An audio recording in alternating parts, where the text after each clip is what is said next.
Good morning, Rabbi Sai. Last night, big tzaddik, Uri Abramov came and donated this $1,500 piece of the defibrillator. Told me a story that just happened literally like 2 weeks ago. He lives in America. He's sending defibrillators. He gave over 500 of these. Raised money, himself, whatever the story is over there.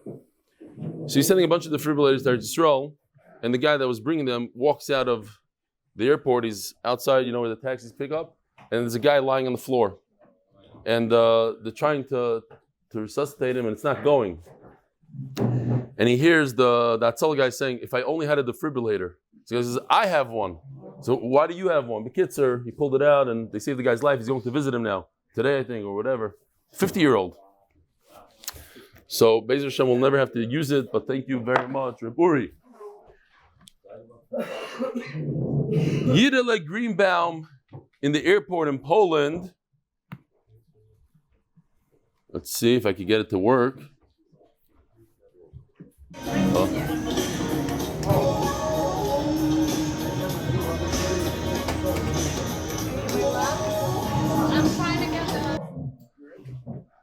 Rabbi Ben Shushan, not in the airport in Poland, in Baltimore. This looks actually like Reb Official's catering office. Let's see. Hello, Rav Eli. So, Haley Reb Official and I, down in the Haley of Baltimore, and we just spent Shabbos here in Ner Tamid. And I got to tell you, it was such an amazing experience. They love you there. Saying Ner Tamid. Over and over. They love you there. You should know that the way that the Rav, Rabbi Motzen, he started his Shabbos day speech was, he said, "Good Shabbos, Baltimore." He just gave a good Shabbos. And everyone, they all gave it. It was really, really beautiful. So, Official, thank you very, very much. Rav Eli, you can take your commission from Ravari because I saw him and I charge him at Billworks and at He killed it in Bellworks. Definitely got the commission. Rav Eli, Hazaku Baruch, 147 people. How many? There's more. Yeah, incredible. Just from there. 137, but about 160 people. All right, it's getting to a minute, so we're going to close it off. Take care, Rav Eli. So it's unbelievable. More than 150 people are finishing Baba Kama in Ner Tamid in Baltimore. He decided to take on a project. You're gonna have people do Baba Kama. Now Baba Kama is one of the hardest mesechtas in Shas. Some of these dapim haven't been that easy, and so I encourage everybody in Ner Tamid. If you did Baba Kama, you could do any mesechta, guaranteed. Just keep on going. If it made a change in your life, listen, you guys made a change in my life. I can't say these jokes anymore. Everything's dull. Before I say a joke about a woman or about a chassid, about an Arab, I got to think 45 times. No more jokes about Am Yisrael anymore. You know what I'm saying? It's nervayim. They made a change in me. I hope you made a change in yourself and you continue with Shas. Rabbi Sai. Another Talmud from Kiryas Yoel. Satmar, B'siyadda Shavuot Tov, Rav Tzadik Rebelli. Holy Message finds you well. I wanted to share an interesting story from a shul in Kiryas Yoel. This week, one of our regular attendees has been coming for 2 years now, approached me asking for a Baba Kama Gemara, curious about his Torah learning habits. I asked if he's into Daf Yomi, and guess what? He's all in. He mentioned he learns with Rebelli. I was intrigued and asked how he got connected with Eli Stefansky. Turns out he stumbled upon Daf Yomi to the latest podcast, the Yiddish podcast, realized he didn't have a shir, and simply jumped in from Kiddushin. Shetisku lahagdil Torah la'adirim kol halev, Yosef Mizrahi, kind regards, Gamzu le'toiva. A lot of people ask, how is it possible that the number is 25,000 people? If you do the math, 4,000 on YouTube, 10,000 on All Daf, 5,000 on Torah Anytime. This 2,000 missing? It's impossible. It's 25,000. The answer is you forgot about TorahZoom.com. He has a few thousand views also, and our app and all that other stuff. It's really 30,000. Yehuda Hernandez. Shalom Rav, I have to say, the first time meeting in person in Shabbos about 2 years ago impacted me greatly. Since then, I've been able to make siyumim on many mesechtas. I was learning back in Israel for a while. Now I'm studying in college for a better parnassa. I'll be making a siyum on mesechtas science very soon through your recordings. I have one request from you. If you can please pray for me and my family just once in your davening. I would really appreciate it for better parnassa and to get through adapting to America and getting jobs soon in my area of knowledge and tech. My name is Yehuda ben Avram. Doilam, down for Yehuda. I already down for him. Now it's your chance. Yehuda ben Avram, just to pray once with Kavana, please. Thank you for your contribution in Torah learning. What's noch? Oh. I hope this email finds you in good health. Dear Reb Eli, I wanted to share an incredible story with you that left me both humbled and inspired. Recently, I had an unexpected call to Chaverim, getting assistance with a flat tire. I guess he had a flat tire, says Gershi Rose. So he called up Chaverim. What unfolded in that conversation was a testament to the profound impact we can have on others through the simple act of sharing our journey and learning Torah. Share, and you have an impact on other people. The dispatcher began by recalling a status I posted about completing Masechtas Megillah each year and seeking a chavrusa. Little did I know that this seemingly ordinary post had lingered in someone's mind for over a year, sparking a personal commitment to achieve the same goal this Purim. It's a powerful reminder of the ripple effect our words and actions have on those around us. The dispatcher's dedication to completing the Masechta, inspired by a brief status, underscores the immense value of influencing others to engage in Torah learning. Remy, do we have the QR for the status by any chance? Oh, shkoyach.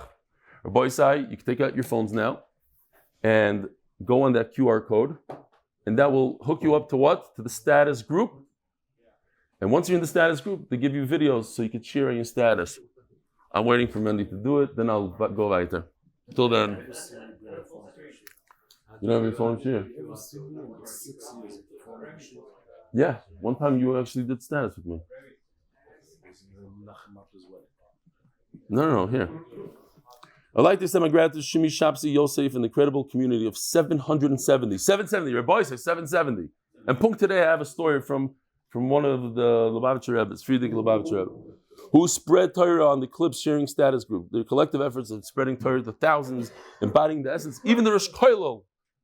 No. Trying to do it. Is it working, David? No, it's not working. What do you mean it's not working? Do you need me to get up and do it in middle share? What's not working? It is working. It's fine. I see the Olam is doing it. Here, Avremi, your job is to show the people with the cameras. I see myself. I don't want to see myself. Where's the other camera, Avremi? There's only me and that? That's it? Oh, okay, I got it. I hear.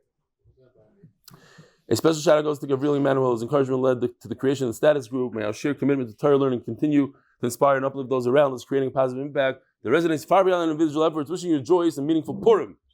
Warm regards, Gershi Rose. Rabbi Sai, the Masechta is sponsored for the unity of Am Yisrael. You can put it back. Here's the latecomer. He wants to do it. Ahron Fraiman, it should be a zchus to Reb Eli for continuous siyadta dishmaya and teaching Torah to Klal Yisroel. Amen. Parnas HaChodesh, they're back. It was last day for them, and now they're back for another full month. Lili Nishma, Zechariah ben Moshe, Lili Nishma, Zechariah bas Yosef.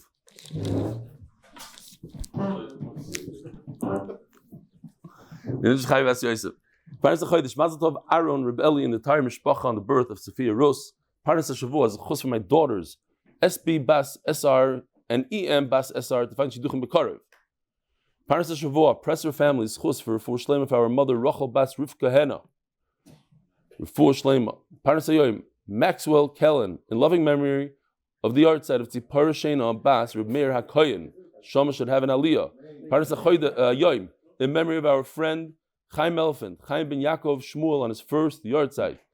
And the art of the month, anonymous, for the zchus for an easy childbirth, his daughter and a healthy baby. Rabbi Sai, Leon Welcher, up until this point, was dedicating and sponsoring these books. Look at this, of all the art of the Masechta. Masechtas Bava Kama is going to be the largest book yet, and we're looking for a sponsor. It's $4,500 if the Olam, if anybody wants to chip in. There's 24 hours to do it. It's going to print within 24 hours. The Siyum here in Mabet Shemesh on Bava Kama is Wednesday between 6 and 9. You have to sign up on mdysiyum.com. That's all the siyumim around the world: Manchester, London, Toronto, New York, Muncie. Register mdysiyum.com. If I don't repeat over Gemaras, I'm certainly not going to repeat over announcements for those who are not listening. Yeah, we don't have time. We got to learn Torah. Rabbi, we have a very long daf today, and Mendy wants to get going already, so we're going to get going. We're starting by a brand new Mishnah. Hamakir Kela Usfara Biadacher. Kuf Yudalid Amud Beis. If somebody recognizes his sefer by somebody else's, in somebody else's hands, in those days, you're talking, let's say, a Gemara. A guy had a Gemara, Bava Kama. What do you think a Gemara Bava Kama cost in those days? Today, it's $25 you get a Gemara. In those days, $25,000 minimum. It's like a Sefer Torah. Somebody has to sit, write it by hand, every single daf. So it was something Gishmak to steal. All of a sudden he sees his Gemara by somebody else. Big tzaddik. The guy's learning Torah with a stolen Gemara. People, I have to apologize. This yearly cold that I get, Baruch Hashem, first of all, thank you Hashem for delaying it by a month. But it usually comes in and lingers, sits around all the way to the summer. So Baruch Hashem, it's here. So bear with me. You recognize your sefer. But people realized, and it's before Yush, we're talking about before the guy gave up. And people in the city know, oy vey, you heard what happened, Nebuch, he just did Achnasa Sefer Baba Kama. There's a big simcha in the city, and there's a whole... For the book? Wow, that was quick. Who? Anonymous from Lakewood. Can anybody else step in? I'm sick and tired of anonymous from Lakewood, anonymous from California. I want a new anonymous. We have anonymous from Florida or something. Thank you very much, Mr. Yeah, but it can't be the same two people taking care of everything. Okay, fine. Shkoya. Really appreciate it. So, Yishav Eloi, Lekeach, Kamanosan, V'yito. Rabbi, so we're learning a new concept today. It's called Takanas Hashok. It's anyway I could get that off over there. So, Takanas Hashok is to help the marketplace. Imagine if you were to buy a car, you're driving it around, all of a sudden somebody stops you and says, "Hey, that's my car. I recognize it. I could prove it. Here's the VIN number, and here's the bill of sale, whatever. It's my car. Get out of the car." He takes you, calls the cops, and you just lost your $20,000 that you bought the car. It'll be a terrible thing. No one could buy anything. Everything you buy, you have to be concerned that it might be a stolen property. So they made something called Takanas Hashok. If you own something and it was stolen and you recognize it and you want it back, you can take it back, but you have to pay for it. Whatever the guy bought it for, that's what you have to pay. It sounds crazy, it sounds hard, but it's Takanas Hashok. It's a takana they did so that people could live normally. They could buy without worry. So, in this case, you'll swear. Now we're going to see how and when. It's not as simple as you think. You have to bring real proof. You have to really know what's going on. The guy that purchased this sefer, this Baba Kama, that cost $25,000, he swears that he's not the Ganav. He bought it from somebody. Obviously, he's not going to steal. He's not going to do a mitzvah Baba Aveira. He's not going to learn Torah through a stolen sefer. So he bought it legitimately. How much did he pay for it? He's going to swear that he bought it for $25,000. V'yito, the original owner is going to take his sefer back and pay $25,000 for it. V'mlav, lav kol geminu. If he doesn't do this, the owner is not believed that it was stolen, and he could keep on complaining, but he doesn't get a sefer back. Because what could have happened, and I'm going to say this is what happened, is that yes, it used to be a sefer. He even has his initials on the front page, and everybody remembers this was a sefer. But he sold it. He sold it for $25,000. Now he's a crybaby. He wants the sefer back. He's lying. So he's making up a story that was stolen from him. It wasn't stolen from him. He actually sold it. So the guy swears how much he paid for it. If you don't want to pay for it, then you can't get your sefer back. Says the Gemara. So what if people said that it was stolen? He's the one that's making rumors that he had a theft. He's the one that started telling people you heard about the Gneva, and then all of a sudden people are saying, oh, it was stolen. And now he's using that as an excuse to take the sefer back. Rav Eli says, Rav, he had guests, overnight guests. I was once at my friend's house, David Schwab. I think it was Shabbos, probably was. And in the middle of the night, I hear screams like you never heard before, like screams like somebody's dying. So I jump out of bed, I go upstairs. What's going on? He says, I heard the window to your car, my car that I rented, smash. I look outside and I see people taking your computer, your stuff out of the car. I, like a fool, left it in Brooklyn. I left my stuff in the car. So he screamed like I'm a shogun. He thought he's going to scare them off. He scared me off. They took the computer and they met. This is what happened there. The guy started screaming in the middle of the night, screaming, oh, Ganovim, eh. So, and there's people there in the house. Says the Gemara, okay, so maybe he made up a story with them. He had guests and he started screaming, there's a Gneva. It's unbelievable to what length the Gemara goes to say, to prove that there was actually a theft there. What happened was, there's a tunnel. So you can't even say tunnel, it brings trauma to people. There's a guy had a house, and the floor obviously wasn't made of concrete. It was a dirt floor, like in those days, everybody had dirt floors. The owner of the house had guests. He thought something's up with these guys. So he locks the door, takes the key. These guys need to get out. What do? They dig a little tunnel, like a dog, under a gate. They dig a tunnel, and they sneak out. Oh, so now we have people that were by him. We have a tunnel.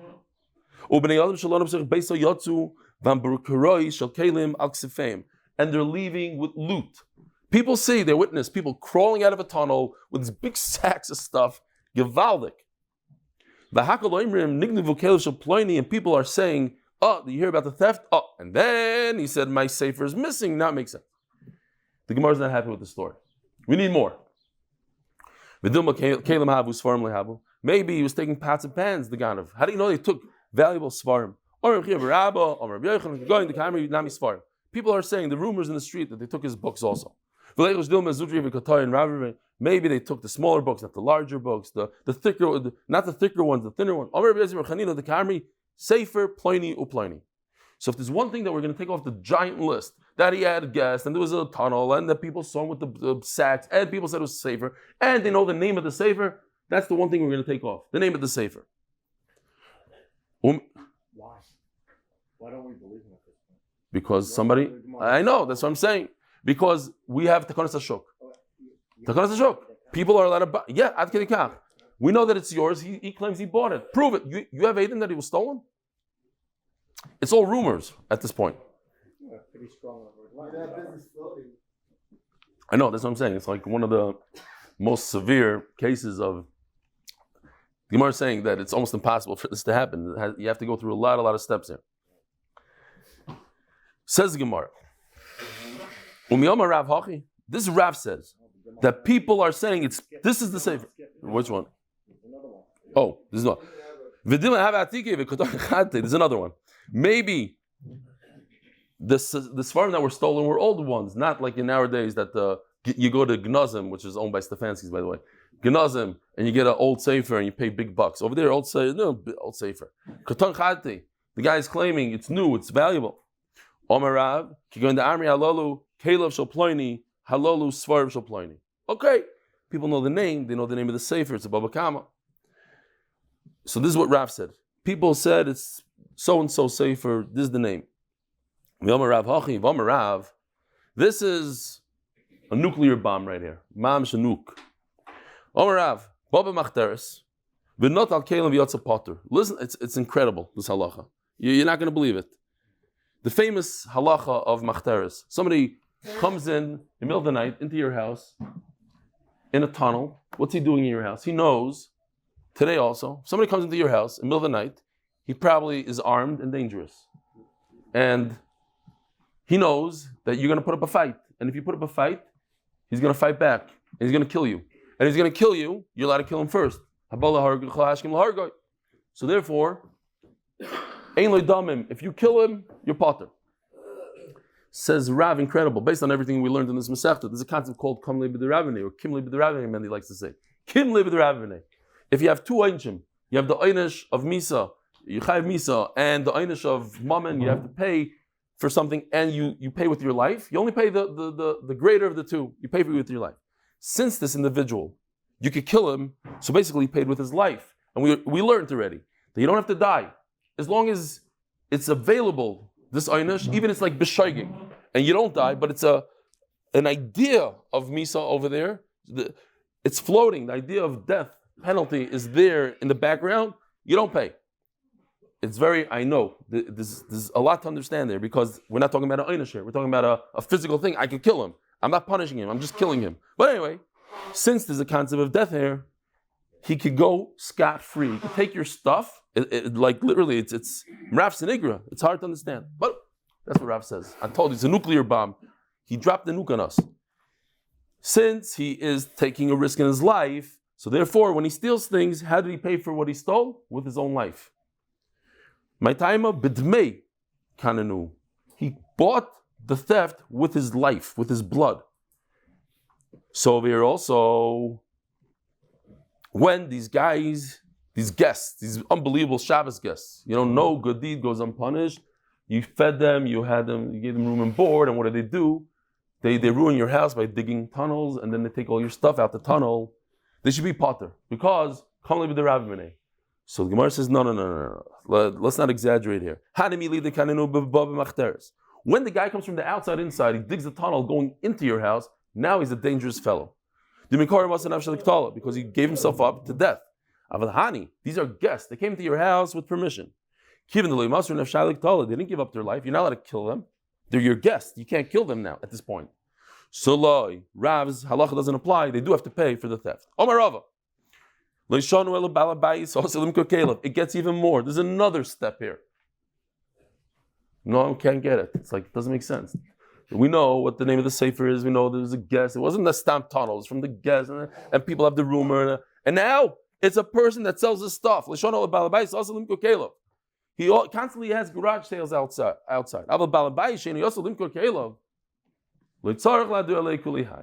Fine. So fakir. If he's the type of guy that never sells anything, then how do you have my stuff? I'm not a seller. The only way you have my stuff is if you stole it. That's good. This is better. This makes it better. What do you mean? So a guy never sells stuff, but once in a while comes a situation that you have to make some money, and you have a very valuable sefer, and you sell it. Or Ravashi,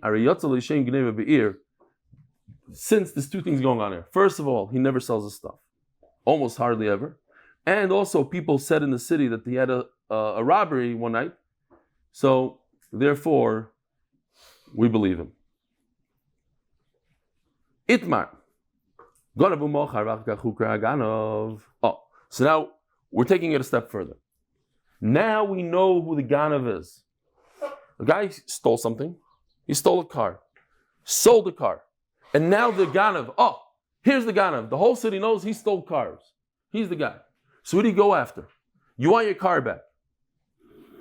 Do you have to pay for the car? Do you go to the Ganav? Do you go to the guy that bought the car? What do you do?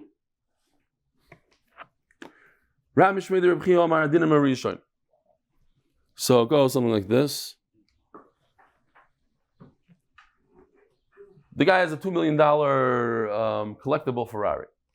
The guy steals the car in the second step, and then he sells it to the guy with the yarmulke all the way on the left. So Rav says, you go after the first guy, meaning the Ganav. It's 1, 2. Lekech is 2, Ganav is 1. You go after the Ganav. But what does that mean when you go after the Ganav? That means you have to pay for the car. If you go after the Lekeach, you go after the buyer, the purchaser, that means Rebbe says you go after the purchaser. He's liable over here. So you take the car back, let the purchaser go after the Ganav. But if you say you go after the Ganav, you take your car, but you have to pay for it. So basically, bottom line is the machlokes is very simple. Do you pay the guy that bought the car or not? According to Rav, you do. According to Rivka Hennah, you don't. Hadin Marishon. Hadin means, it's a little different than a lot of times in Shas. Hadin means like the first guy is correct. Now over here, Hadin, you literally go to town, you go to court with the first guy, with the Ganav. In other words, you have to pay the buyer.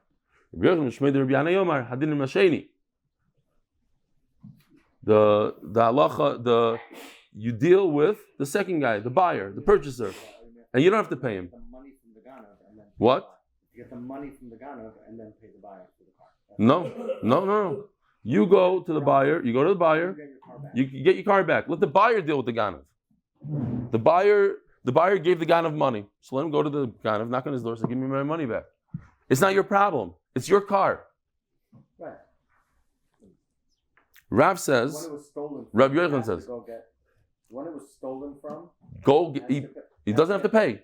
No, he picks up his car and drives away. It's his car. Why should he deal with anybody?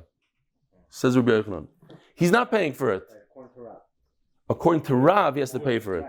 According to Rav, he has to pay. Exactly. So the machlokes is, does the original owner, does he have to pay the purchaser, the new guy that was unaware that was a stolen goods, does he have to pay for it or not? In other words, is there takanas shashuk or not? That's basically, it seems like that's what the shaila is, right? So we're going to see what the machlokes is. There's a number of ways to explain this. Again, Rav says you have to pay for the car. You're the owner, you have to pay for it. Because you're dealing with a ganav. When you deal with the ganav, the purchaser, he's not guilty for he didn't do anything wrong. So why should he lose his money? So you want your car back? Pay the purchaser. That's what Rav says. Omer Rav Yosef, loy pligi. There's no machlokes in fact. Kan lifnei yush. When Rabbi Yochanan said that you go to the purchaser and you just take your car back because there's no yush. The owner never gave up. If you remember, we had the famous story, and we'll talk about it now anyway. Sorry. We had the story with the restaurant. A random person comes over to someone and says, "Oh, I know you so well. Let's go to the restaurant. I want to go. Let's go to this fancy restaurant." He orders all this food. They order a lot of food and they eat and they have a good time. And then the guy that invited him runs away. So we said, according to Rav Chisda, the owner of the restaurant could go after the person that wasn't aware of what was going on. He ate, he enjoyed, he stole by mistake. The owner goes after him. He certainly could go after the guy if they ran away, but he can't find them. So he goes after him. He could go after either one. Over here also. Yes, I know it's not your fault. You thought you're buying a car from a legitimate person, but it's stolen. Give it back to the original owner. And that's before use. Once the owner gives up, then you can't go after the purchaser. You have to go after the ganav, and you have to pay for the car. And they both hold of Rav Chisda's concept that what? That if there's no yush, if nobody gave up, you can go after the person that's unaware also. So Abai tells his Rebbe, Rav Yosef, right? Rav Yosef is the one who became sick later on in life, and Abai used to remind him of learning. Not necessarily in this case over here. It tells Rav Yosef, even before yush, there's no machlokes. So to remind the Olam, Matnis Kuna, right? From every animal that you shecht, you take some of it, the jaw, some of the intestines and this, and you give it to the kohen. It says in the pasuk,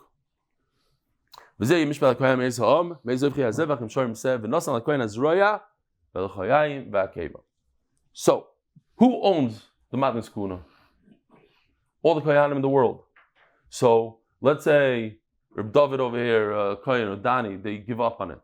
Rav Shomer didn't give up on it. You can't have yush on Matnis Kuna. There's too many kohanim in the world for everybody to give up on it. So Matnis Kuna kilufnei yush now. It must be that the gifts that are given to a kohen are before giving up. Nevertheless, there's a machlokes even in that case. You're telling me there's no machlokes when people don't give up. I'm sorry. You're telling me there's no machlokes before yush. Everybody agrees to Rav Chisda before you should go after anybody. But what about the case? You go to the butcher, sell me the innards of the cow.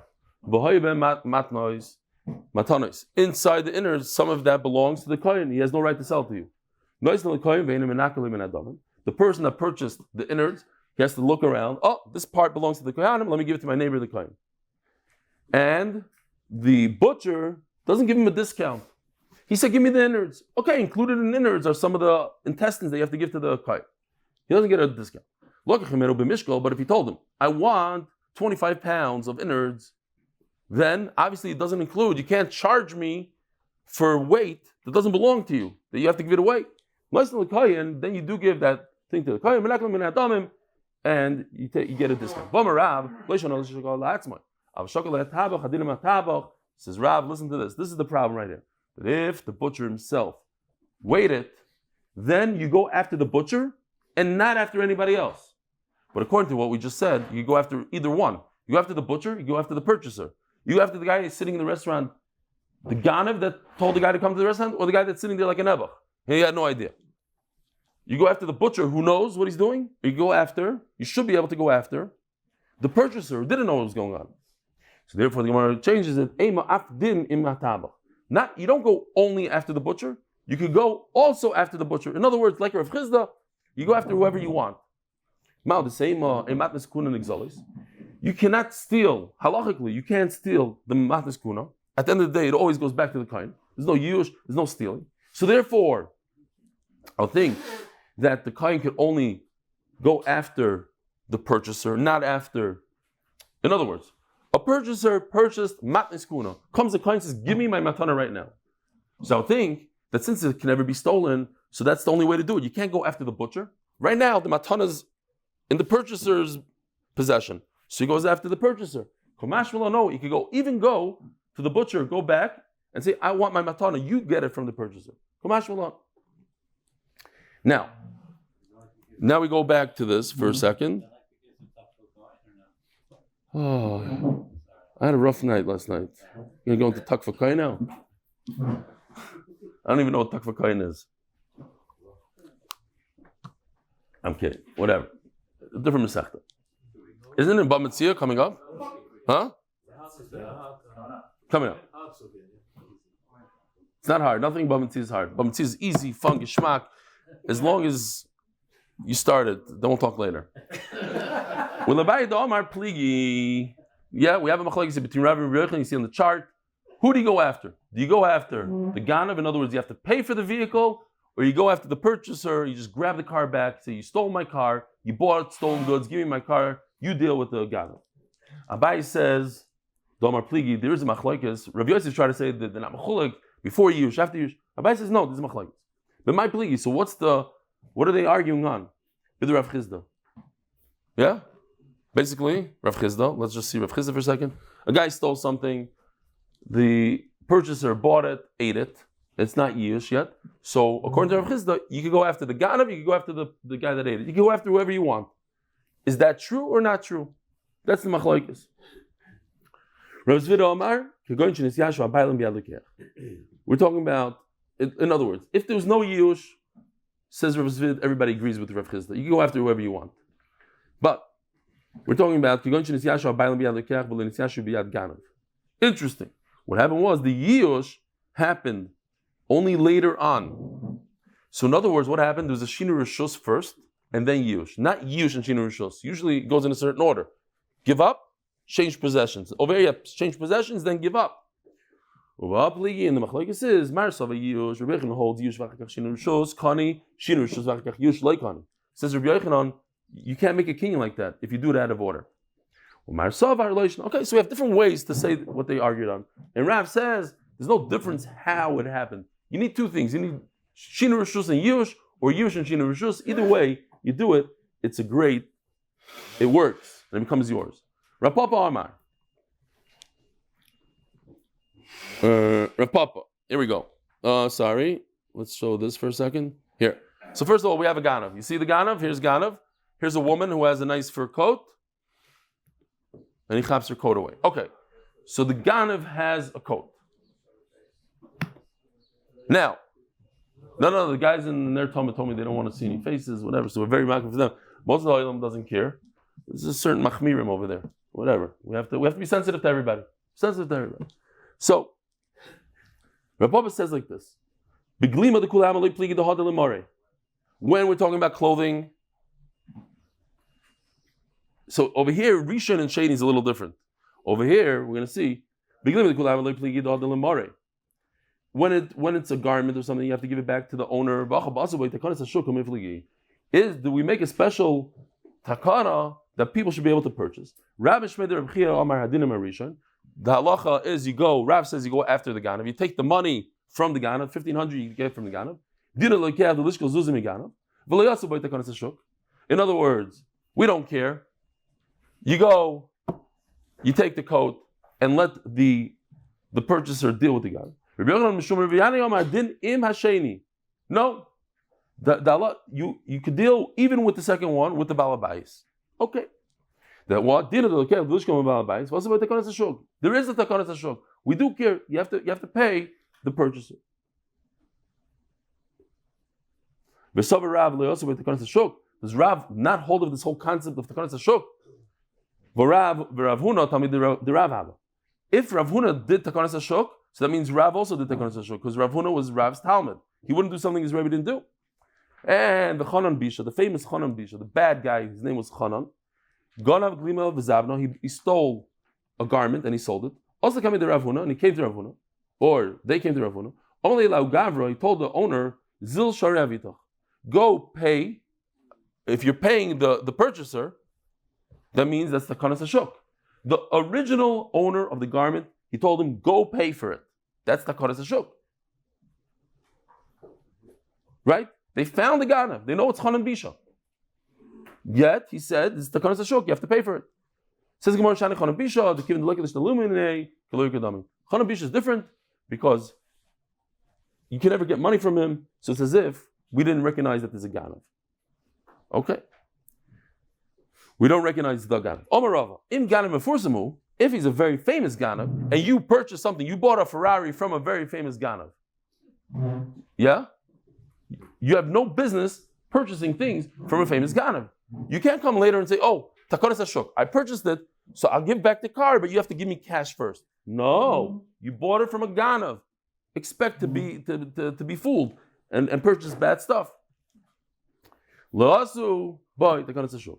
I asked the Gemara of Chanan Bisha, the Mefursam Hava, but wait a minute, it's a raya. Chanan Bisha is a famous ganav. V'asu, boy, takanas hashuk. We just said, Rav Huna said, pay the owner, pay the guy that bought it. Says Gemara, there's people, I know people, ganovim, very, very nice guys. They're not bad people, they're just ganovim. There's very, very bad people that are bad, but they don't steal. One has nothing to do with the other. Yeah? You have a ganav, mamsh ganav.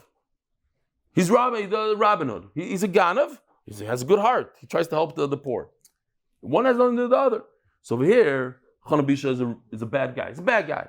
He sees a lady walking down the street, he trips her, he puts his banana peel. He's a bad guy. Nobody thought he's a ganav.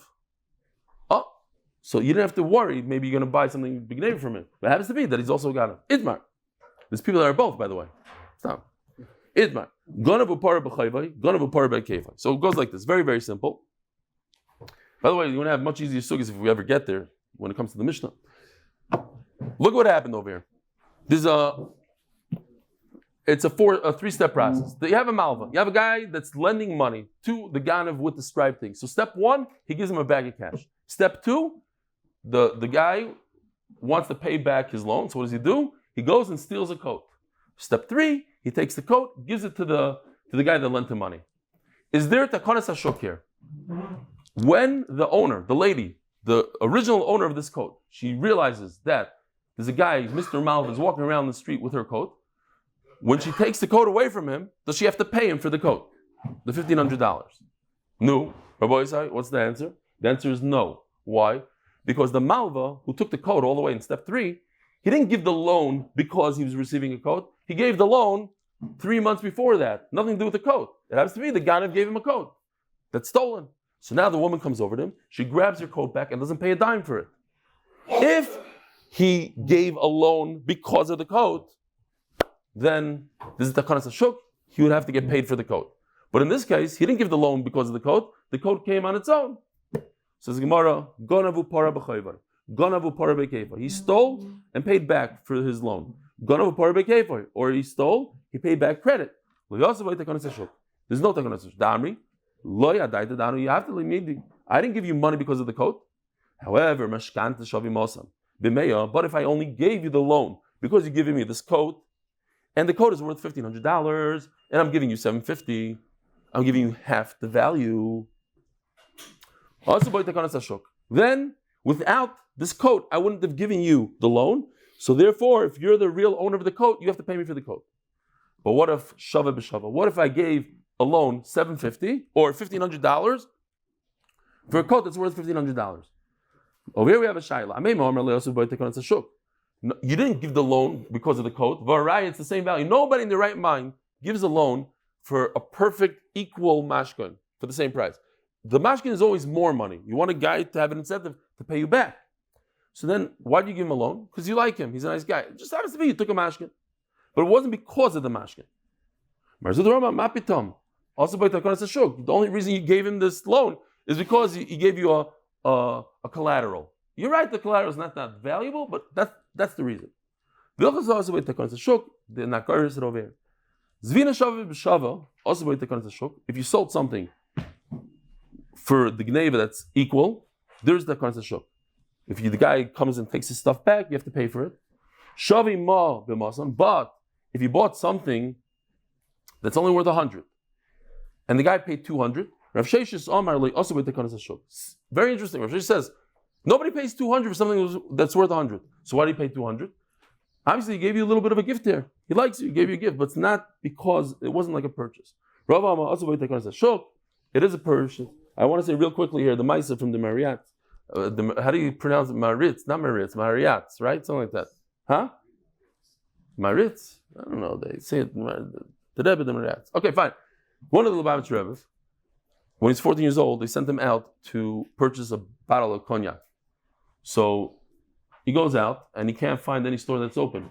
So he sees a shikar drinking cognac. So he says, could you sell it to me? So the guy says, no. He says, I'll pay you double, triple, 10 times. No, you're garnished. She says, why not? He says, because when I have this bottle of cognac with me, I have the whole Moskva. I have everything. Everything is mine. As soon as I give it away, I have nothing. So he came back to the Fabrengen and he said, at least I learned the lesson. I couldn't get cognac. I learned the lesson. If you have a bottle of emunah, then you can control everything. Everything's under control. All your tzars, everything goes 5. Huh? The Rayats. Not Mara. The Rebbe Rayats. Okay. Amaratz. Amaratz. I don't know how to say the name. Omar also with the Ganas Shuk. Bilchasa. Bekulu also with the Ganas Shuk. Lebar Miganav Upar B'Chayva Gonav Upar B'Akeva. The halacha is that all these cases you just said, whether he overpaid 200 for 100, all these things you get, if it's stolen goods, you get, the owner comes, takes his stuff back, but he has to pay for it. Besides, if it was for, in this case, lava gonav para, that the coat had nothing to do with the loan, in that case, he doesn't get paid for it. You just grab the coat and run. So the father-in-law of Ravina, somebody owed him 4. Gonav glima, the ganav steals something. The guy that took the loan steals a coat, pays back the loan with a coat. And then he says, can I have another loan? I'm a nice guy. Look, I pay. They say in the Gemachim that a person that pays late is a tremendous tzaddik. A person that pays early is a tremendous rasha. What's pshat? The person that pays late, he knows he's never going to get another loan from this Gemach. And he still pays? Wow, big tzaddik. But the person that pays early, why is he paying early? He has a trick up his sleeve. He knows that if he pays early, the guy's going to mamish trust him, will give him double the loan, and then he's going to get them. That guy's a big rasha. Pay on the day. When they come to you and they say, could I have $50? And they pay you on time, watch out. I'm telling you. Then it's $100, then it's $1,000, and they pay on time. On time? By the end, when they get you good, when it's like 10,000, 100 up, then you don't know where they are. Who are? What? Stay away. I warned you. Those guys. Says the Gemara. We found out that this coat was stolen. Also coming to Ravina. So he comes to his son-in-law. What should I do? Omar. So Ravina said, Kamai, the first 4 zuz, gonav upar b'chayva. When did he bring him the coat? Way after the loan. So the coat had nothing to do with the loan. Therefore, when they come to pick up the coat, they don't have to pay for the coat. Because the coat, there's no takanas hashuk when the coat was given after the loan, we said. But why did you give the second loan? Because you received the coat. On that, there is takanas hashuk. About the glima. First, you get the money from the owner, the original owner of the coat, and then you give the coat. Masculine of Kohen. Rav Kohen says, I don't like what you're saying. Maybe the coat was given only for the first 4. And of course, that's not Takonas HaShuk. Why? Because the coat was given way after the loan was given. But what about the second 4? The reason why he gave the loan the second time was not because there's a coat. He trusted him, just like he gave him the first loan without a coat. He gave him a second loan without a coat. The coat was stam to pay off the first loan. So this thing rolled around. It finally came to Rav Omar, Rav Kohen is right. The coat had nothing to do with the second loan. And there's no Takanas HaShuk on the second loan. Says Gemara, Nersha, Gonav Sifra. Guy from Nersha stole a sefer. Chulin, Daf Kuf Chav Zayin. Says the Belzer, who told me this. It says over there that the Nersha, if a Nersha kisses you, make sure you have all your teeth afterwards. It's a saying. In other words, people from Nersha are Ganavim. So, a guy from Nersha stole a book. It's not a complicated story, it's very simple, but if you want to see a simple story become complicated, take a look. The guy stole a book. Nersha is the guy in the stripe. He sold it for 80. The guy from Pupanoi made a 50% profit. He sold it for 120. So when the original owner, the Bailam, comes to pick up the book from Mechayzah, how much does he have to pay Mechayzah? Does he pay 120? Does he pay 80? What does he pay? Now here's the problem. You're going to hold that Takanas HaShuk means that when you pick up your stuff, you have to pay, but only what you could get out of the Ganav. What did the Ganav get? The Ganav only got 80. So maybe he should only pay 80 to Mr. Mechayzah. And let Mr. Mechayzah deal with the Ganav or something. Takanas HaShuk is only as much as the Ganav gained over here. How much did the Ganav gain? 80. Somebody else made a big killing afterwards, sold it for 120.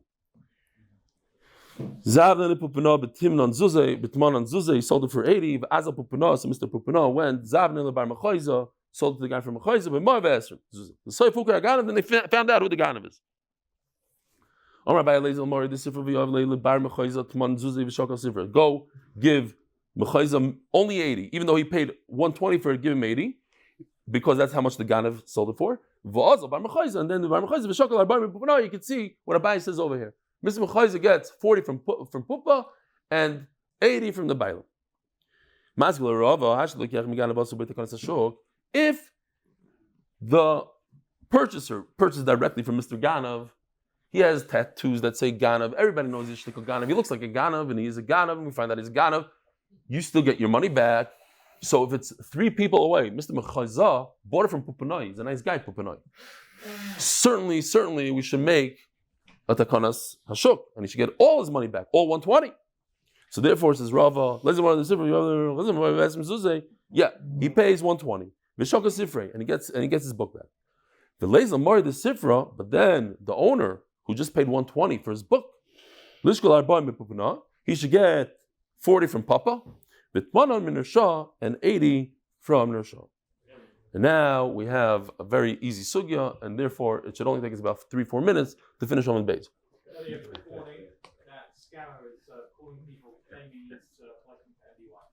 There's a scammer claiming that he's collecting for MDY. They should give directly to the website or speak to Yosef Klein or myself. They shouldn't give to someone. Don't give any money directly to anybody. Okay, Yishkoyach. Says the Eli Mishnah sponsored by Moshe Cohen and zchus, Atzloch and Limla, Torah and Parnasa. Rabbi said we had this sugi already. It's a little bit of a problem because it contradicts what we learned. A guy has a barrel full of Castell wine, but the other guy has Castell honey, much more valuable than wine. He's losing all his honey, which is more valuable. And this guy didn't ask any questions. He decided to be a Baal Chesed, spills out his wine, and he saves all the honey. Rabbi said, what's the halacha nu? What would you think the halacha is? Different than what you think. Unfortunately, he lost all the value of the wine. He gets paid hourly rate. Minimum wage, he gets $15 an hour, and it only took him 25 minutes. Bekitzer, he gets $7.50. Wait a minute, there's more. He gets 50 cents because he rented out his barrel. He rented it out. How much is the rent of a barrel? It's 50 cents for that. So he gets $8 total. $7.50 plus 50 cents. He just took $1,000 loss because he spilled out a whole barrel of wine. That's all he gets. Why? The answer is because he didn't ask any questions. Had he been asked, he volunteered. If he would have been told, not even asked, told, the guy had said, listen, you're spilling out your wine because that's the halacha, you have to, then he gets paid the whole thing. If they made a deal, Taisus on pay Beis, Amud Aleph, the bottom pay Aleph on Beis, goes into this. What's the difference? How come we learned already once before? And that's the problem. People that don't learn, and they, I once heard of such a thing, so they spill out their wine and they take a big loss. That's why you have to do that. Daf Yomi. Then you learn these halachas. It's not as simple as you think. The chiddush that it says over there is that I can force the guy to spill out his wine. Force him. I said, listen, you have less value than I do. I want you to spill out your wine. He has to do it. This is the same exact case. Two donkeys are trying to cross the river. Unfortunately, they were drowning. One is an old donkey, not worth much, only 100. The other one, his friends, is worth much more. He jumped to save the more valuable one. Unfortunately, only gets paid minimum wage. If he said, I want you to do it for me, then he has to pay for it. Ask the Gemara a bomb question. Vamai. Sponsored what? Oh, really? Who's that? Oh, Kidnovations LLC, in honor of my uncle Reb Elchanan Pressman, the zchus for Akiva Simcha Ben Feiga. So ask the Gemara, listen what's going on here. Think about this. You see a leak. Oil is coming out of somebody's car. Are you allowed to take the oil? Yes. You know why? It's efker. The guy has no way to save it. So when you see it leaking, machlokes is rishonim if it has to hit the ground or you know it's going to leak. The bottom line is this produce that's coming out of the barrel is complete hefker. So if it's complete hefker, why does he have to give it back to the guy at all? Why does he have to give it back to the original owner? You take it, go home with it. And I can prove it.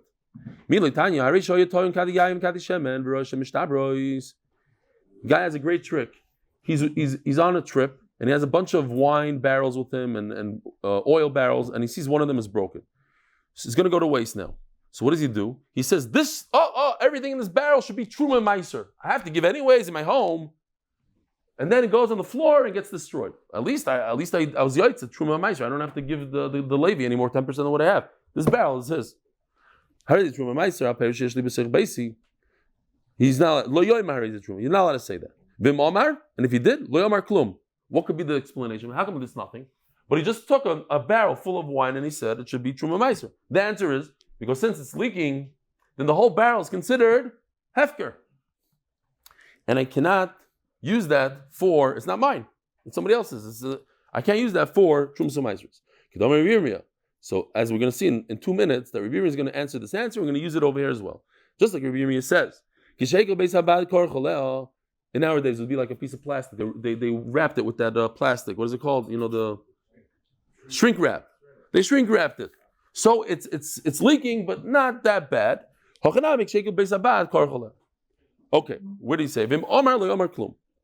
If he tried to give Trumas Meisers from a leaking barrel, it's nothing. Yeah, the famous Maisa. A guy gets held up at gunpoint. So he looks at his friend. He tells the guy, hold on one second. You're holding me up? Yeah. Okay, hold on. He takes out his wallet. He has $1,000 in his wallet. He says, Ruvain, remember you lent me $1,000? Here's $1,000. Gives it to him. Is that paying back $1,000? No, because the guy has a gun at their head. So there also, same exact thing happened. They're on the way. Meiser Sheni is you give 10% of all your produce to yourself, and if it's too heavy, you have to redeem it to money, and you take the money. So now a guy is about to take his money, so he does a trick. He says, all my Meiser Sheni at home, the Kedusha should jump into this money, and here, Ganav, take this money. I don't care. Now I can go home and eat all my fruit without taking it to Yerushalayim. So you're not allowed to do that. But if he does do it, it's great. How come we just said a second ago about Truma Meiser if he says that it's not good? Because he could punch the Ganav in the face and run away and get out of it. So then why can't he do it in the first place? It's not so posh. Maybe he'll punch him, he'll break his hand, and the guy will break his hand. Kitzer, it's not so posh. If a person has a hefsed, he has stuff leaking out of the barrel, you're not allowed to say that. A guy's a Levi. He just received 10% of somebody's produce, wine, but all the wine is tummy. Now, tummy wine, you can't give to a kohen. You can't eat it. He saw one of the barrels is going to be lost completely, or it was uncovered, megula, and you're not allowed to drink. In those days, you're not allowed to drink wine or milk that's uncovered. Why? Because perhaps a snake came and put its venom in the wine. He could use that barrel that's leaking, that's hefker, or perhaps there's poison in the barrel and it's worthless. I'm allowed to use it for my trumas meiser. I'm a Levi. I have to give 10% of what I have to the kohen. I'm going to give my trumas meiser, the truma of my meiser, I'm going to give to the kohen with the bad barrel. You can't do it if you have a leaking barrel of oil. Why? Because the oil, even though it's tamei, the kohen wants real oil that's tamei. Why? Because he could use it for lighting his house, lighting a fire. So you can't say, oh, this leaking oil is going to go on the floor and the kohen is going to get zero. That should be the truth. He just lost. And this is where he said, there was shrink wrap. What do we do here? We got to go 2 more minutes. If it's broken, I could do something with what I save, right? So what if it's broken? It's good. It's good wine. Elon is galsa, but if it's uncovered wine, you can't do anything with it. Maybe you'll use it in the bathroom as perfume. If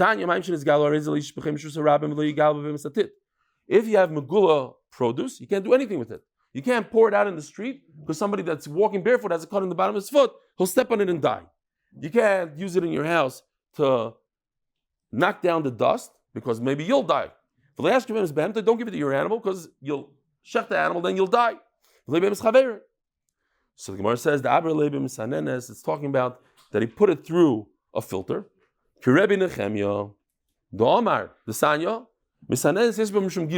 So here, real quickly, it's talking about a case like this. You have 2 barrels, one on top of the other, and that little screen, I don't know if you could see, this is actually,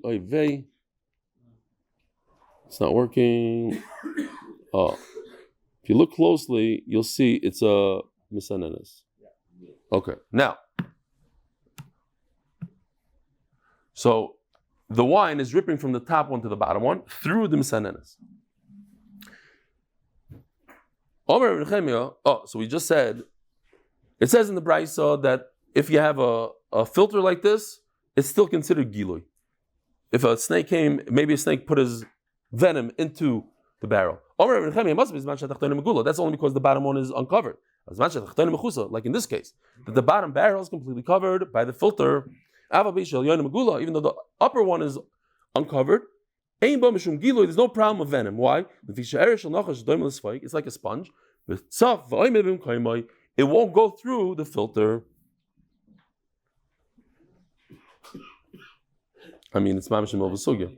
Okay, we got to stop over here because it's late. Rabbi Sai, have a wonderful day, and we'll do Tilim after davening.